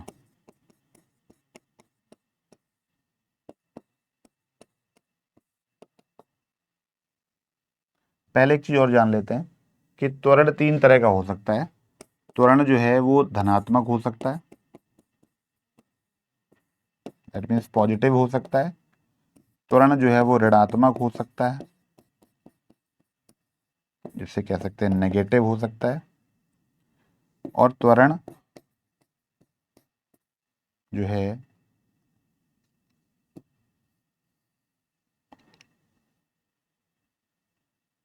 त्वरण जो है वो शून्य भी हो सकता है, जिसे हम कहेंगे जीरो। अब ध्यान से समझिए ये तीनों बातें, धनात्मक, ऋणात्मक और शून्य कैसे हो सकती हैं। देखिए त्वरण धनात्मक कब होगा, जब समय के साथ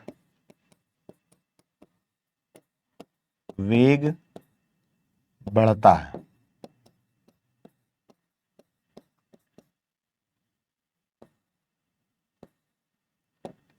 समय के साथ, यदि समय के साथ वेग जो है वो बढ़ रहा है, यदि समय के साथ वेग बढ़ रहा है तो हम कहते हैं कि त्वरण कैसा है, त्वरण धनात्मक है। फॉर एग्जाम्पल, अगर हम किसी वाहन को, चाहे वो साइकिल हो या वो मोटरसाइकिल हो, अगर हम उसको एक्सेलरेट करते हैं, अगर हम उसको कहते हैं कि उसका वेग बढ़ा रहे हैं, तो आप देखिए वो जो कंडीशन होती है वो पॉजिटिव त्वरण की होती है, क्योंकि समान समयांतराल में अब ज़्यादा दूरी तय होगी। जैसे आपकी गाड़ी की मान लीजिए आप बाइक अपनी राइड कर रहे हैं और उसकी स्पीड 30 किलोमीटर प्रति घंटा है, तो अगर आप उसे 40 किलोमीटर प्रति घंटा कर दें तो क्या होगा, आपने क्या बढ़ाया, आपने अपना वेग बढ़ाया, क्योंकि समय तो प्रति घंटा ही है, लेकिन आप पहले 30 किलोमीटर दूरी तय कर रहे थे एक घंटे में, अब आप एक घंटे में 40 किलोमीटर दूरी तय करेंगे। अगर आप उससे ज़्यादा बढ़ाएंगे तो आप उसे एक घंटे में 50 किलोमीटर दूरी भी तय कर सकते हैं, 60, 70, 80 कुछ भी कर सकते हैं, डिपेंडिंग कि समान समयांतराल में वस्तु का वेग जो है, वस्तु कितनी ज़्यादा और दूरी तय कर रही है। तो ज़्यादा दूरी तय करने का मतलब है कि आपने एक्सेलरेट किया है, आपने त्वरण उसका बढ़ाया है, त्वरण की दर बढ़ाई है, और इसकी वजह से त्वरण क्या हो गया, धनात्मक हो गया। तो अगर किसी ऑब्जेक्ट का वेग समय के साथ बढ़ रहा है, समय के साथ अगर वेग बढ़ता है तो उसे हम कहते हैं धनात्मक त्वरण। अगर समय के साथ वेग घटता है, समय के साथ वेग का घटना, वेग का घटना या वेग का कम होना लिख लीजिए, घटना से अजीब सा लग रहा है, का वेग, समय के साथ वेग का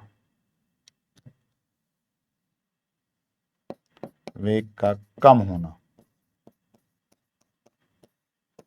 अगर समय के साथ वेग कम हो रहा है तो उसे हम कह सकते हैं कि ये ऋणात्मक त्वरण है। अब समय के साथ वेग कम कैसे होता है, जैसे जब आप, जैसे मैं वाहन का एग्जांपल उसमें भी दिया था तो आपको समझाऊंगा तो आपको समझ में आएगा। अगर आप अपनी गाड़ी में ब्रेक अप्लाई करते हैं, चाहे अगर साइकिल में चाहे ब्रेक लगा रहे हो या अपनी मोटरसाइकिल में ब्रेक लगा रहे हो या अपनी कार में ब्रेक लगा रहे हो, जब भी आप वाहन को ब्रेक लगाते हैं तो उस वाहन को आप डिसएलरेट करते हैं, उसका एक्सेलरेशन कम करते हैं। यानी अब समय के साथ जो दूरी पहले तय हो रही थी उसके तुलना में कम दूरी तय होगी। यानी समय के साथ अगर वेग घट रहा है, वेग कम हो रहा है, तो क्या होगा, जो दूरी पहले तय की जा रही थी उसके अनुपात में अब दूरी जो तय करी जाएगी वो क्या होगी, वो कम होगी अपेक्षाकृत। और जब वो अपेक्षाकृत दूरी कम होगी तो क्या होगा, वो समान समयांतराल में समान समयांतराल में कम दूरी तय करेगा, यानी समय के साथ उसका वेग कम हो जाएगा और ये ऋणात्मक त्वरण होगा। यानी अपनी गाड़ी के एक्सेलरेट करना पॉजिटिव एक्सेलरेशन था, तो उसी गाड़ी में ब्रेकिंग करना जो है वो क्या हो जाएगा, वो ऋणात्मक त्वरण हो जाएगा या त्वरण की प्रवृत्ति ऋणात्मक हो जाएगी। और इसका एक विशिष्ट नाम भी है जो कि बहुत इंपॉर्टेंट है, इसे हम कहते हैं मंदन। क्या कहते हैं, मंदन कहते हैं, इंग्लिश में इसे बोलते हैं रिटार्डेशन। ये दोनों ही वर्ड काफी इंपॉर्टेंट है। यानी अगर समय के साथ किसी ऑब्जेक्ट का वेग क्या हो रहा हो, अगर समय के साथ किसी ऑब्जेक्ट का वेग घट रहा हो तो हम उसे ये कह देते हैं कि इसमें मंदन का फिनोमेनन आ गया है, यानी इसमें रिटार्डेशन हो रहा है। उसी का तात्पर्य होता है कि उसका त्वरण क्या है, उसका त्वरण ऋणात्मक है। उसका त्वरण कैसा है, ऋणात्मक त्वरण है। और ये अपने आप में एक बहुत इंपॉर्टेंट और समझने वाली बात है। तो और तीसरी कंडीशन है त्वरण का शून्य होना, यानी समय के साथ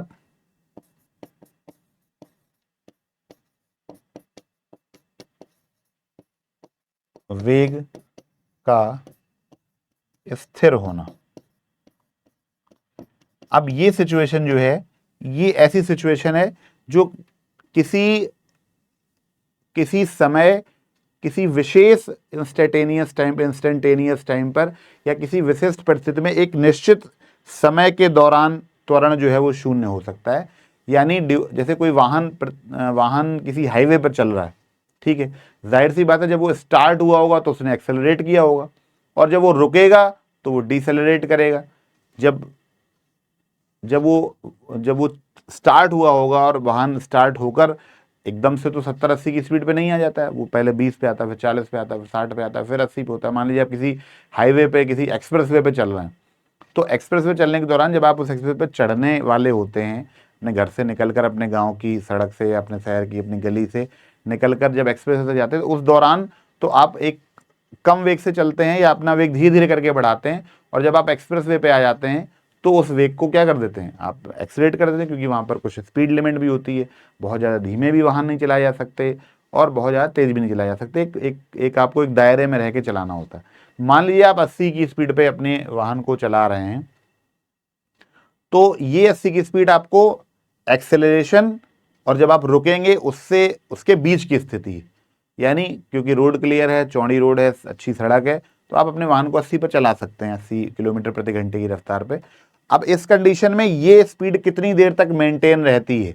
जिस समयांतराल में यह विशिष्ट जो वेग है आपका वो मेंटेन रहता है, उसी विशिष्ट समयांतराल में त्वरण जो है वो क्या होता है, शून्य होता है। जैसे ही आप फिर से एक्सेलरेट करते हैं या फिर से मान लीजिए आप अपनी स्पीड को 80 से 90 कर रहे हैं, तो फिर ये त्वरण शून्य नहीं रह गया। क्यों? क्योंकि आपने एक्सेलरेट किया। मान लीजिए आपने अपनी स्पीड को 80 से 70 कर लिया, 60 कर लिया, तो यानी आपने अपना वेग कम कर लिया, तो फिर ये क्या हो गया, फिर ये डिसेलरेशन यानी नेगेटिव एक्सेलरेशन कैटेगरी में आ गया। तो वेग बढ़ाना जो है वो पॉजिटिव एक्सेलरेशन है, वेग का घटना जो है वो नेगेटिव एक्सेलरेशन है। लेकिन एक निश्चित समयांतराल के दौरान, एक निश्चित टाइम, मान लीजिए आप 10 मिनट तक या 5 मिनट तक आपने अपनी गाड़ी को 80 किलोमीटर प्रति घंटे की रफ्तार तक चलाया, तो इस 5 मिनट की ड्यूरेशन में कहा जाएगा कि आपका त्वरण क्या है, शून्य। इसके अलावा ड्यूरिंग द एक्सेलरेशन भी आपका त्वरण शून्य नहीं था, पॉजिटिव था, और during the time of retardation, braking, भी आपका त्वरण जो है वो क्या हो जाएगा, ऋणात्मक हो जाएगा। यानी धनात्मक ऋणात्मक की सिचुएशन वो है, और जो शून्य की सिचुएशन है, उस निश्चित समयांतराल के दौरान आपका वेग समय के साथ परिवर्तित नहीं हो रहा है, और यही कारण है कि त्वरण क्या है, त्वरण शून्य।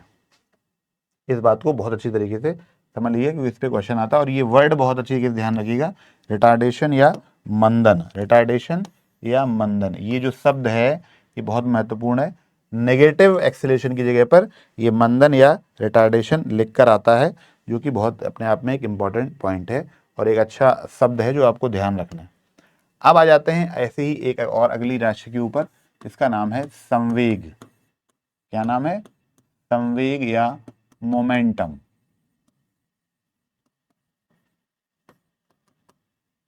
तो संवेग या मोमेंटम की जब बात करते हैं तो इसको अगर परिभाषित करने की बात करें तो किसी दिशा में, किसी निश्चित दिशा में जो संवेग होता, जो वेग होता है, उसका अगर द्रव्यमान से गुणनफल अगर कर दें, यानी द्रव्यमान से उसको मल्टीप्लाई कर दें, तो उसका संवेग आ जाता है। यानी संवेग क्या है? संवेग एक तरह का द्रव्यमान सहित वेग है, यानी द्रव्यमान सहित वेग जो है वो संवेग कहलाता है। यानी निश्चित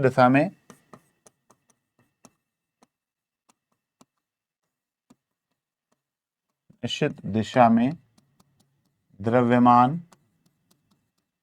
दैट इज m तथा वेग दैट इज v के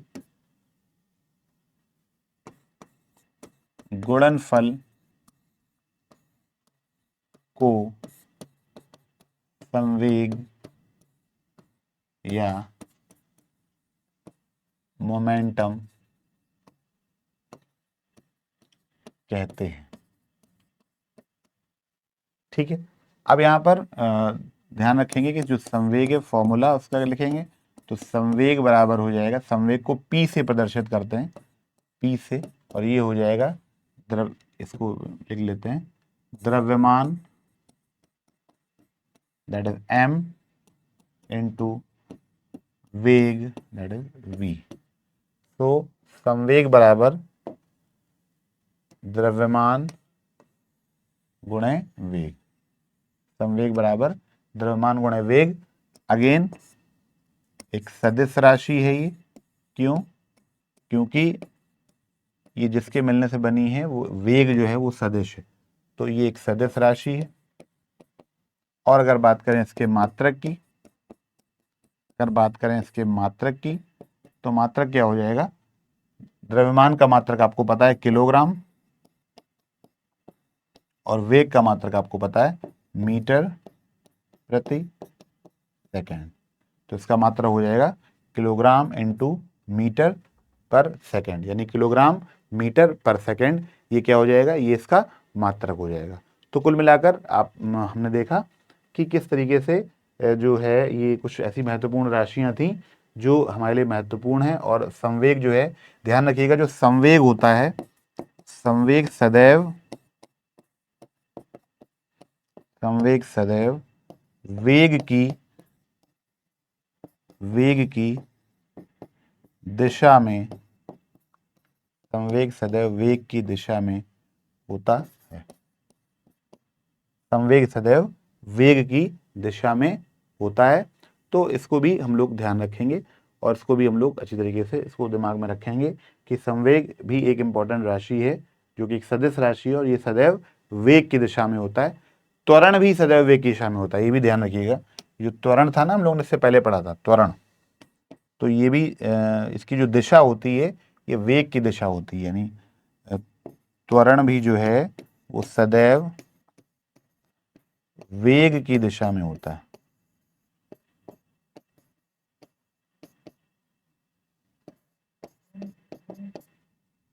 यानी जिस समय वेग होता है उसी समय त्वरण होता है। अब यहाँ पे ध्यान रखने वाली बात यह है कि जब मंदन होगा तो ये उसके विपरीत दिशा में भी हो सकता है।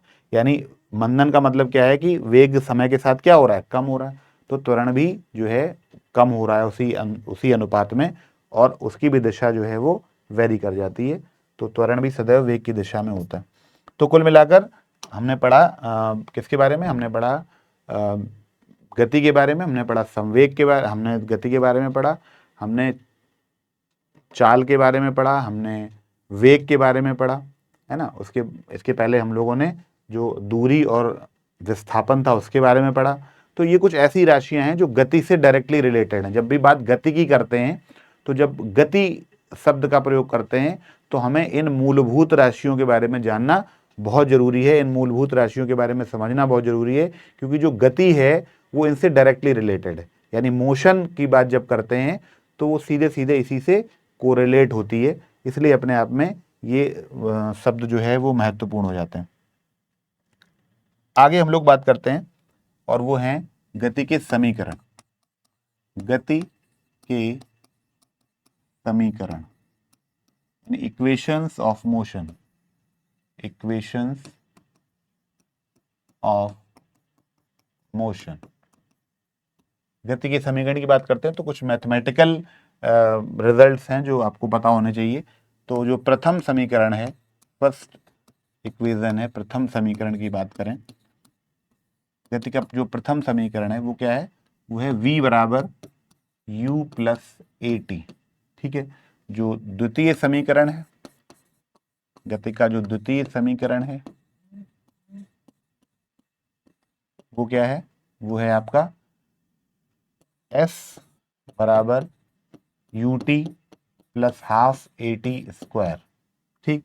और जो तृतीय समीकरण है, तृतीय समीकरण जो है वो है v स्क्वायर बराबर यू स्क्वायर प्लस 2as। अब यहाँ पर हमें इस साइड में हम ये लिखे दे रहे हैं कि जो पैरामीटर्स हमने यूज करें वो क्या क्या हैं।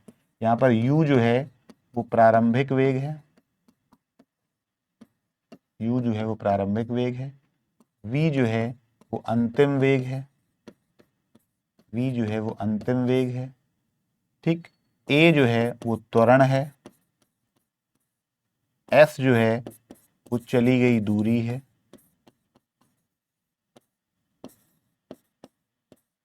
और जो t है वो आपका समय है।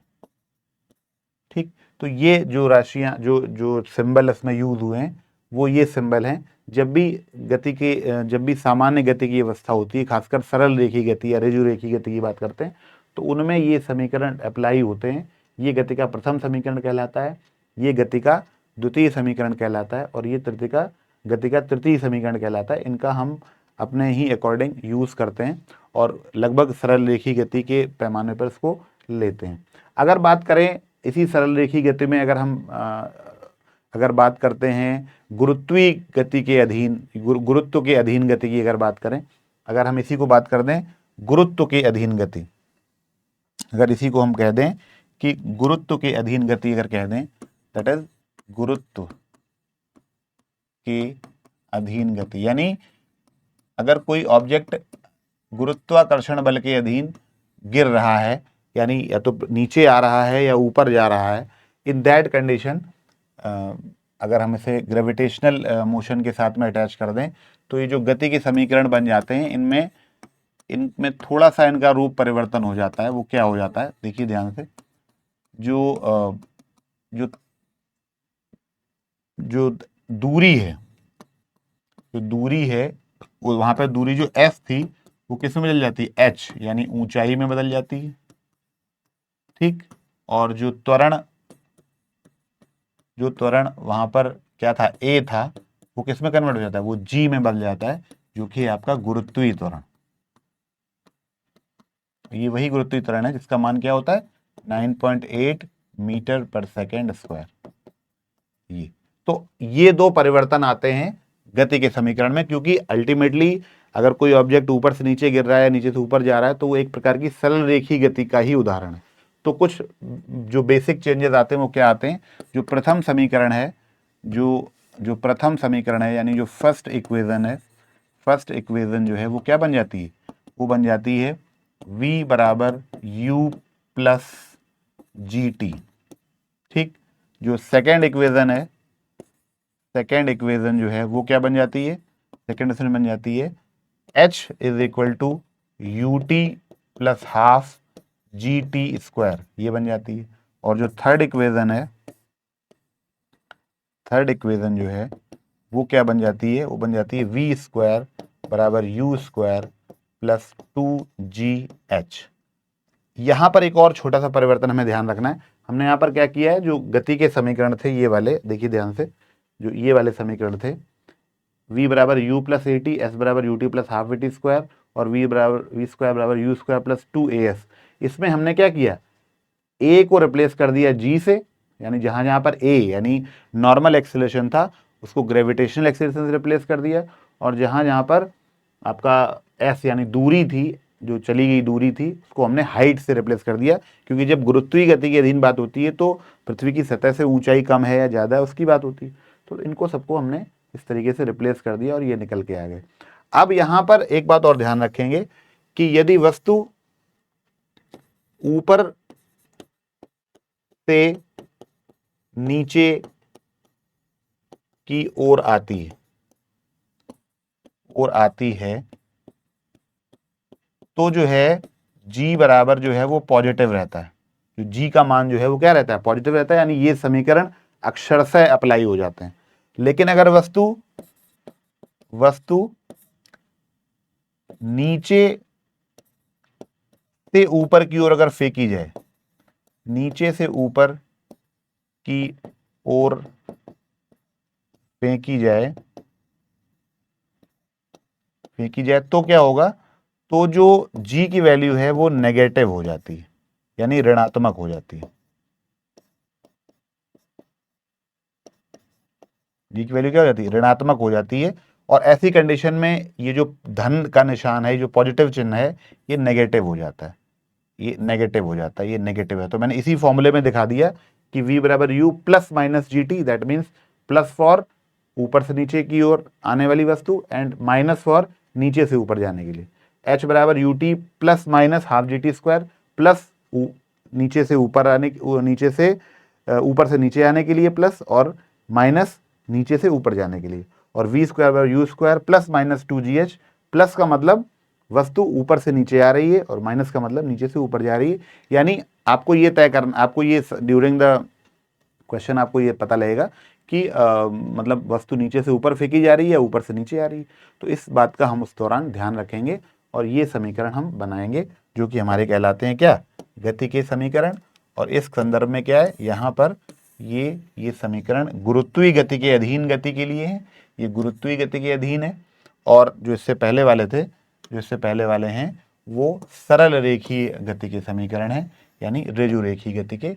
गति के समीकरण। प्रथम नियम ये स्पेशली सरल रेखीय गति के लिए है, सरल रेखीय गति के लिए है, जबकि जो ये वाले समीकरण थे बाद वाले, जहाँ पर हमने ए को जी से और एस को एच से रिप्लेस किया, वहाँ पर ही आ जाते हैं गुरुत्वीय गति के अधीन समीकरण।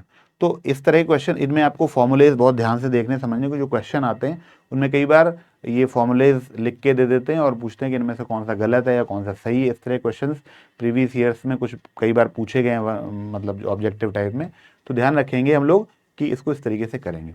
तो आज के टॉपिक में हम लोगों ने गति के बेसिक कॉन्सेप्ट को समझा, गति के बारे में जाना, गति को कैसे परिभाषित करेंगे ये जाना, और गति से जो प्रभावित होने वाली भौतिक राशियां हैं महत्वपूर्ण, उनके बारे में जाना, चाहे वो आपकी दूरी हो या आपका विस्थापन हो, चाल हो, वेग हो, संवेग है ना। और उसके बाद में गति के प्रकारों को भी हमने जाना कि गति कितने प्रकार से हो सकती है, और सबसे लास्ट में उनके मैथमेटिकल एस्पेक्ट पे यानी गति के समीकरण को जाना, जो कि सरल रेखीय गति के समीकरण भी हैं और गुरुत्वीय गति के अधीन समीकरण भी हैं। जो रेस्पेक्टिव चेंजेस होंगे वो मैंने यहाँ पर आपको लिख दिए। आपको इसका जो वीडियो या जो इसकी PDF है वो आपको वीडियो में मिल जाएगी और आप इसको आराम से रिपीट करके रिवाइज करके देख सकते हैं। तो ये कॉन्सेप्चुअल लेक्चर था आज का। तो आज के लिए इतना ही। अगले फिर किसी लेक्चर में हम लोग किसी अगली महत्वपूर्ण टॉपिक के साथ आपसे मिलेंगे। तब तक के लिए साथियों धन्यवाद। जय हिंद। Thank you.